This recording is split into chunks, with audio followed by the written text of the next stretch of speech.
Well, hey everybody, it's Tony from Tony Talks Cards. Hope you're all doing well. Today we're going to talk about a singular card, even though the title says, or my channel is Tony Talks Cards. Over time, yes, talking about multiple cards, but today just to focus on one card. And specifically one card I picked up at the January Robert Edward auction. It's been over a month now. I guess I didn't get around to showing it off. It came perfectly fine, all safe, just what I ordered, just what I wanted, but didn't get a chance to show it off yet. But it's one card that is kind of a new, not quite a new avenue in total, but the oldest football card I've ever owned. As if you've seen the channel before, you know I've owned a lot of football cards. I was a set builder from the get-go.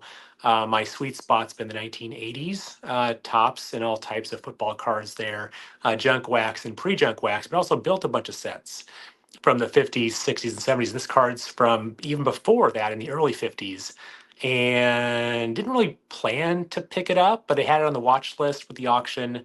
Narrowed down my watch list as prices went up on a lot of other stuff I was hoping to at least put a bid on, and then it got out of my price range. But this one stayed behind. And so I want to show off this card right now. It's a 1950 Bowman Sammy Baugh.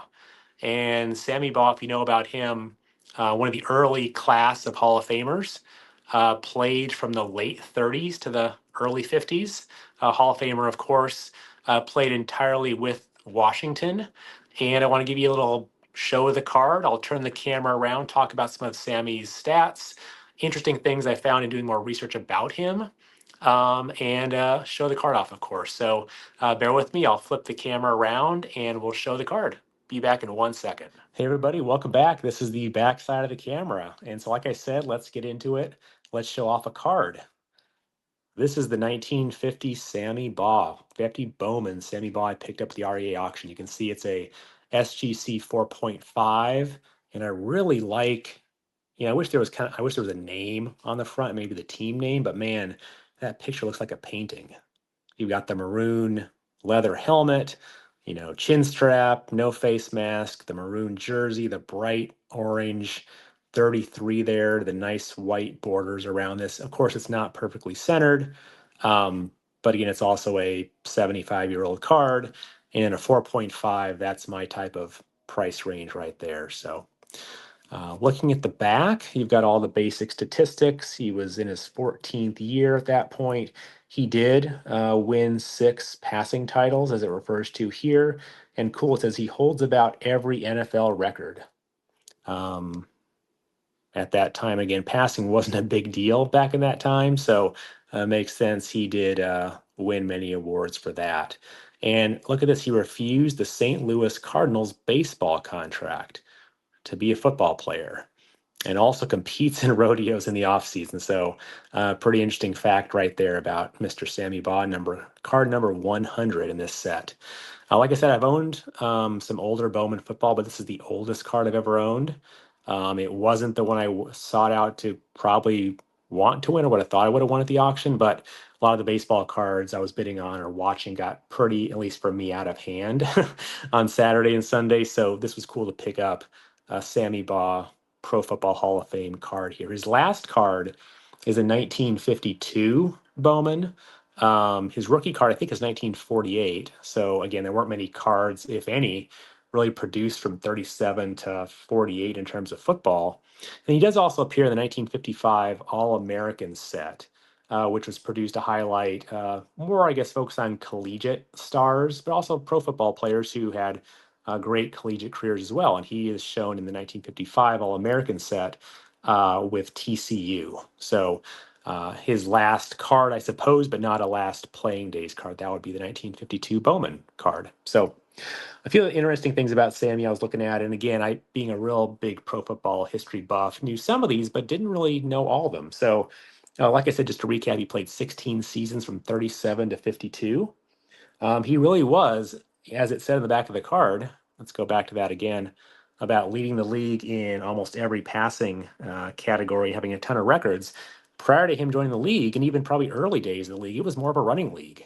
I mean, people would throw the ball, I think, downfield a few times, but not consistently. I think the running, the 3 or 4 yards in a cloud of dust were where the league was. And so to have him come in and start introducing the forward pass and throwing it with success down the field really changed the game. And again, over his 16 years, he only had, and I say only because now for our minds it seems small, but over 16 years, he had, let's see, what was it, 22,000 yards and 187 touchdowns.